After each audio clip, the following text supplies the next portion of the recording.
दोस्तों, ये है नेपाल, एक ऐसा देश जहां पहाड़ आसमान से बातें करते हैं, नदियां प्राचीन गीत गाती हैं और हवा में ही शांति का एहसास होता है। जहां हर घाटी, हर मंदिर और हर मुस्कुराता चेहरा एक कहानी कहती है।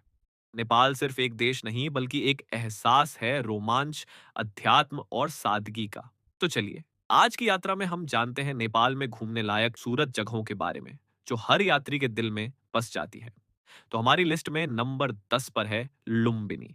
ये वह जगह है जहां गौतम बुद्ध का जन्म हुआ था, तथा यहाँ का माया देवी मंदिर, शांत बोधि वृक्ष और स्तूपों से आती धीमी प्रार्थनाओं की ध्वनि मानो आत्मा को भीतर तक छू लेती है। यहाँ खामोशी भी बोलती है। लुम्बिनी नेपाल के रूपणदेही जिले में स्थित है और काठमांडू से महज 47 किलोमीटर की दूरी पर बसा है। तो अगर आप नेपाल जाएं तो लुम्बिनी की यात्रा जरूर करें। नंबर 9 पर है पाटन। यह शहर कला, संस्कृति और स्थापत्य कला का खजाना है। यहाँ के मंदिरों और दरबार स्क्वायर की खूबसूरती देखकर आपको पुराने राजवंशों का वैभव याद आ जाएगा। पटन में हर पत्थर में इतिहास बसता है और हर गली एक कहानी सुनाती है। ये जगह काठमांडू शहर के नजदीक ही बसा है। नंबर 8 पर है नागरकोट। अगर आप हिमालय की पहाड़ों में सूर्योदय का सबसे सुंदर दृश्य देखना चाहते हैं, तो नागरकोट आना तो बनता है। यहां से दिखने वाली बर्फ से ढकी चोटियां सूरज की पहली किरण में और भी सुनहरी हो जाती है। नागरकोट नेपाल के भक्तपुर जिले में स्थित है, अथवा सुबह की ठंडी हवा और शांत माहौल इस जगह को जन्नत बना देते हैं। नंबर 7 पर है चितवन नेशनल पार्क। यह नेपाल का एक ऐसा स्थान है जहां प्रकृति ने अपना पूरा जादू बिखेर रखा है। यहाँ के घने जंगल, नदियां और हरी भरी घास के मैदान इसे नेपाल का प्राकृतिक खजाना बनाते हैं। अगर आप चितवन आइए तो यहाँ की जंगल सफारी, हाथी की सवारी और राप्ती नदी में नौकायन का अनुभव जरूर लें। साथ ही यहाँ पाए जाने वाले एक सींग वाले गैंडे और बंगाल टाइगर इसे और भी खास बनाते हैं। नंबर 6 पर है जनकपुर सिटी। ये वही स्थान है जहां माता सीता का जन्म हुआ था और यहाँ का जानकी माता मंदिर अपने आप में बेहद खूबसूरत और भव्य है। जनकपुर में आपको धार्मिक आस्था के साथ साथ मिथिला संस्कृति की झलक भी देखने को मिलती है। ये शहर बिहार राज्य की सीमा के बहुत करीब है, तथा हर साल यहाँ भारत के हजारों श्रद्धालु दर्शन के लिए आते हैं। नंबर 5 पर है अन्नपूर्णा सर्किट, या नेपाल का सबसे प्रसिद्ध ट्रैकिंग रूट है, जहाँ पहाड़, झरने और गांव एक साथ जीवन का सुंदर चित्र बनाते हैं।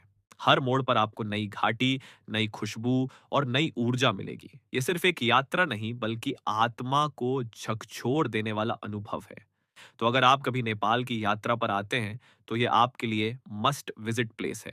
नंबर 4 पर है माउंट एवरेस्ट बेस कैंप। ये दुनिया की सबसे ऊंची चोटी है और इसके नीचे खड़ा होना अपने आप में एक अविश्वसनीय अनुभव है। यहाँ तक पहुंचने का ट्रैक थोड़ा सा कठिन जरूर है, लेकिन हर कदम आपको रोमांच और गर्व से भर देता है।